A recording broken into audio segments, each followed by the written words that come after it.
Yon mga masters, bali 8 videos, araw-araw tuwing umaga na po tayo mag-a-upload.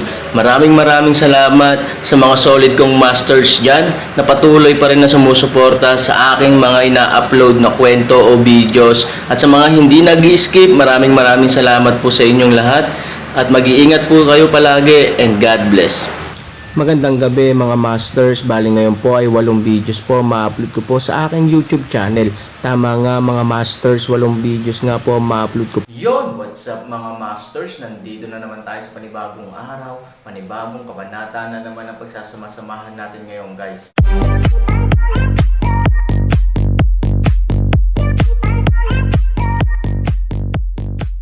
Bali mga masters, kung bago ka pa lang po sa aking YouTube channel, please click the subscribe button, lalong-lalo na po yung notification bell guys, para maging connected pa rin tayo sa isa't isa at maging updated kayo sa mga susunod ko pang video. Bali mga masters, bago natin umpisahan ng kwento ay mag-shoutout po muna tayo para sa mga solid nating tagapakinig. Shoutout kay De Guzman JP at shoutout kay Kram Zuzi. Yun na nga mga masters, no? Bali hindi na ito patagalin. In 3, 2, 1, let's go!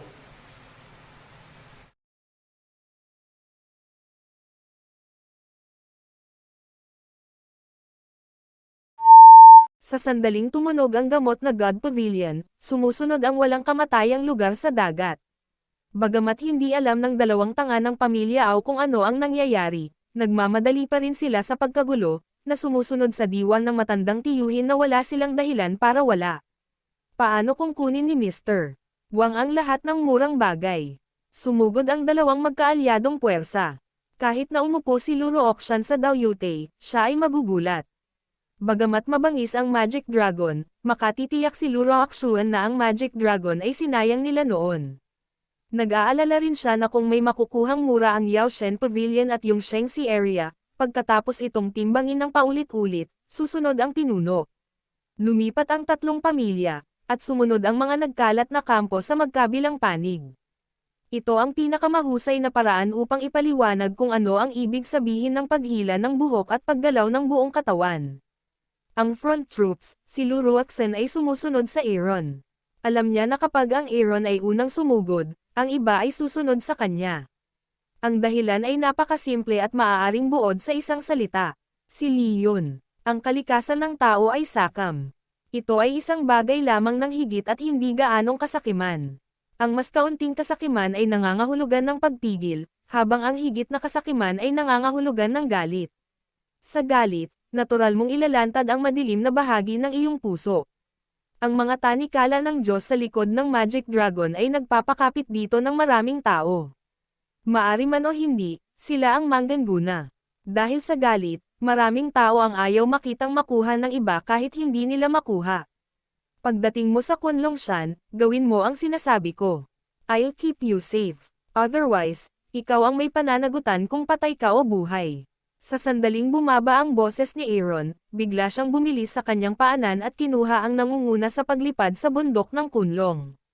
Nakulong Dragon Mountain sa madaling araw, na-condensed isang makapal na layer ng bagong makapal na pinaso na lupa at itim na bato, sa maagang sikat ng araw, ito ay malamig at malungkot, ngunit din na may isang bit kakaiba.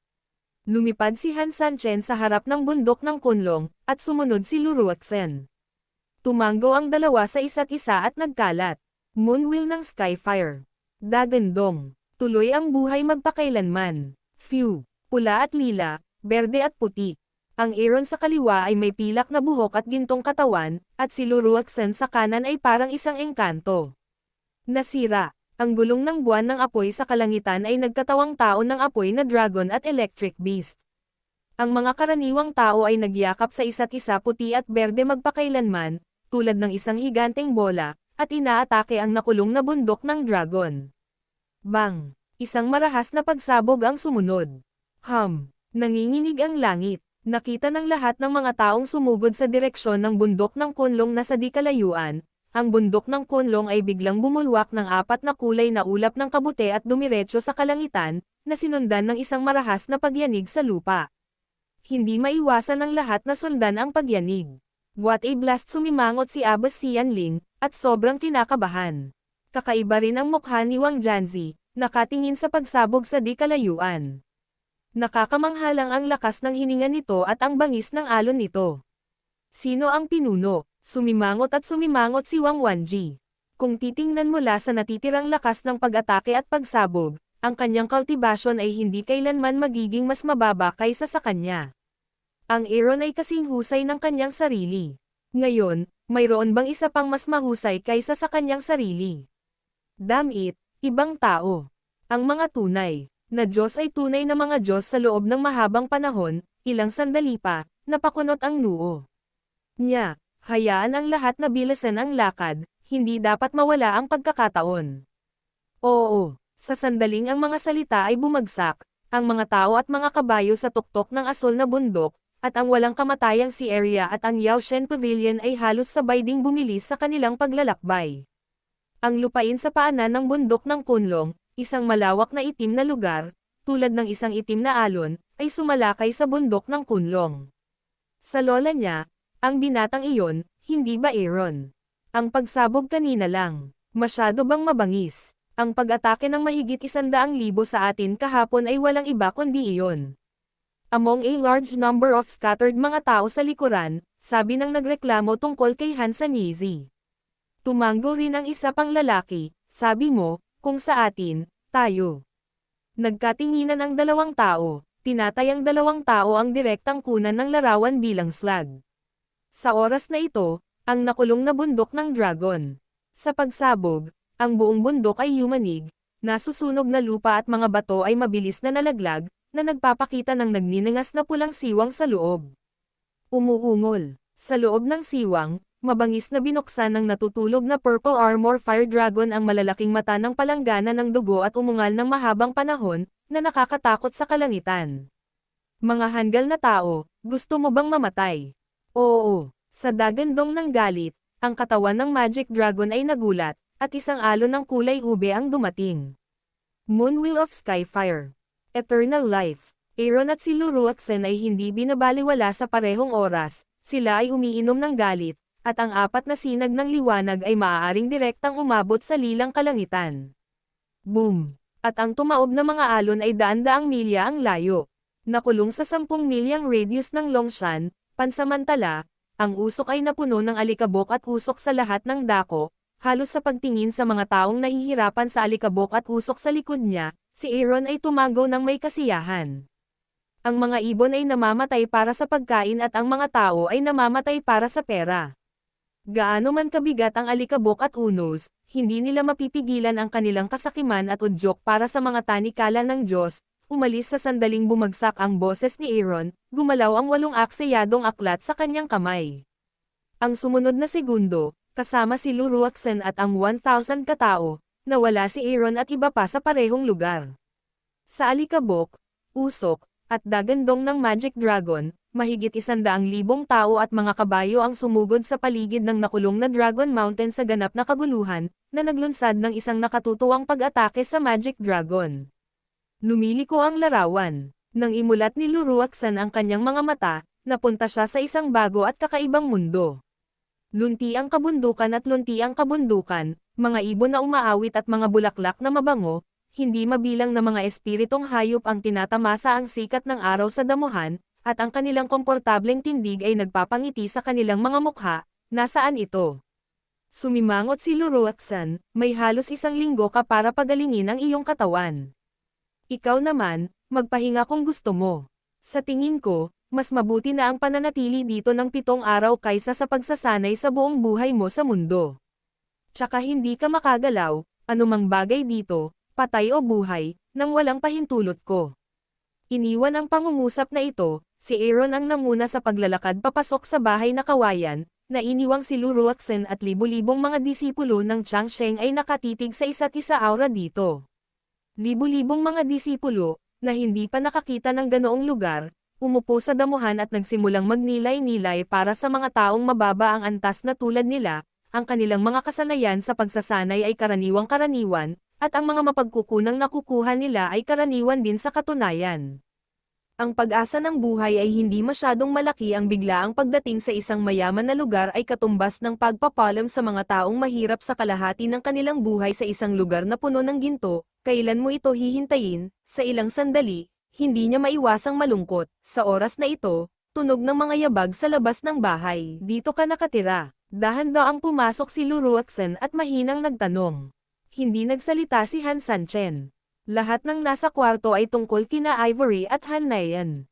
Sa bamboo stool, nakita ni Han Sanchen si Ivory na nakatingin dito at tumatawa, habang si Niner ay naglalaro ng malikot sa gilid ng stool. Sa kama, sa ilalim ng ambi, sa lahat ng dako, ay ang kanilang mga anino.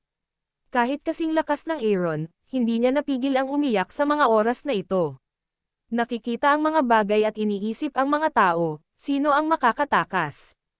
Tingnan Aaron pulang mata na may luha, Luruaksen hindi hukay tunog, kilay bahagyang kulubot. Kailangan ba yon? Hindi maintindihan ni Luruaksen. Tinatamad si Han Sanchen na magpaliwanag sa ganitong uri ng tao. Tumalikod siya at naglakad papasok sa bamboo house at nahiga sa kama. Sa sandaling ito, si Fang Foso ay natutulog sa tabi niya. Don't worry, welcome summer and read my son. I will find you. Kung may pumihil sa akin, papatayin ko. Kung haharangan ako ng Diyos, papatayin ko ang Diyos. Kapag tumanggi ang mundo, papatayin ko ang mundo.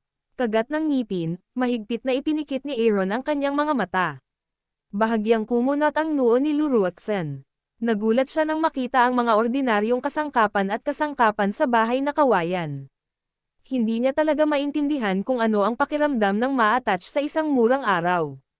Guro, dapat kang tumira sa bulwagan ng Jinluan at uminom ng Yuyu Chongjiang. Mga ordinaryong tao, saway niya sa mahinang boses. Nakahanap si Luruaksen ng malinis na lugar na mauupuan. Pagkatapos ay inayos niya ang kanyang hininga at sinimulan ang kanyang paglilinang. Iba sa payapang lugar dito, madilim sa labas ng bundok, at mas malala pa ang bakbakan.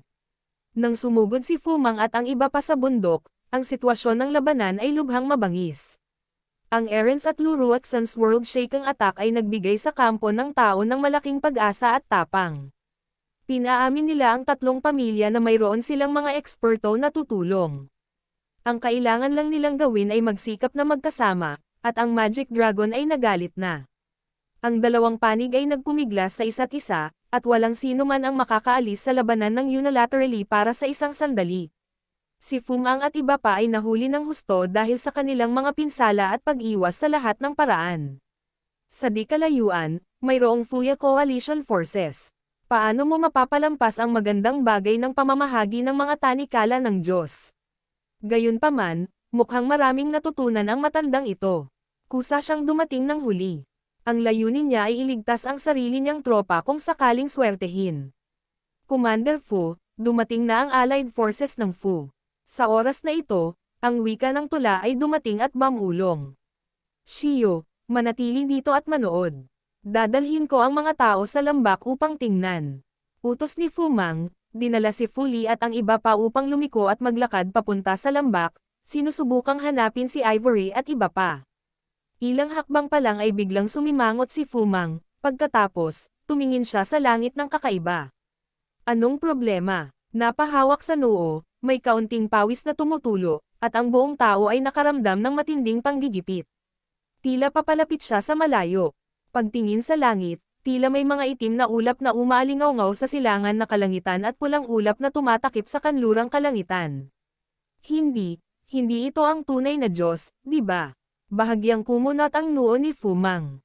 Bilang isang sumusuportang miyembro ng pamilya o kahit isang tunay na kahalili ng pamilya, natural na nakilala ni Fumang ang tunay na Diyos ng pamilya, at higit na alam ang tungkol sa kakaibang hininga ng tunay na Diyos kaysa sa mga ordinaryong tao, ngunit sa oras na ito, ang hininga sa langit ay tila lubos na katulad. Parang, naramdaman ko ang hiningang ito sa ibabaw ni Kishan.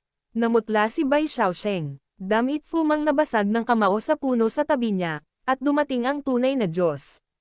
Imposibleng patayin sila at ipaghiganti ang Aaron. Bilasan natin sa lambak. Oo, sa lalong madaling panahon ang boses ng isang grupo ng mga bumagsak ang mga tao, sumugod sila sa lambak at nagtungo upang tingnan kung mayroong anumang mga pahiwatig tungkol kay Ivory. Ano ang alam ni Fumang at ng iba pa? Ang narinig ni Ivory sa simula ay ang pag-uusap lamang ni Aaron sa oras na iyon. Gayunpaman, ito ay nag-iwas sa kanila sa isang sakuna. Bang-bang. Sa isang malakas na purple sweep, libo-libong tao, tulad ng mga saranggola na may mga putol na linya, ay direktang tinamaan ng ilang metro isa-isa at tumama sa lupa ng husto. Sina Lu Roakshuan at Wang Wenji ay nasugatan din sa ilang labanan. Nahanap mo ba ang lalaking pinamumunuan ng Changsheng School? Malamig na tanong ni Lu Roakshuan, na may dugong dumadaloy sa kaliwang kamay at pilit na tinitiis ang sakit. Lu Yongsheng ay nasaroon ng loob, ang buong lobo napahiya, hingal na hininga, sinabi, "Young Master, ang eksena ay masyadong magulo, hindi mahanap ang sinuman." Pagkababa ng boses, umungal muli ang Magic Dragon. Isang alon ng hangin ang dumating, at 12 ng mga gwardya sa paligid nila ang natamban ng ilang metro.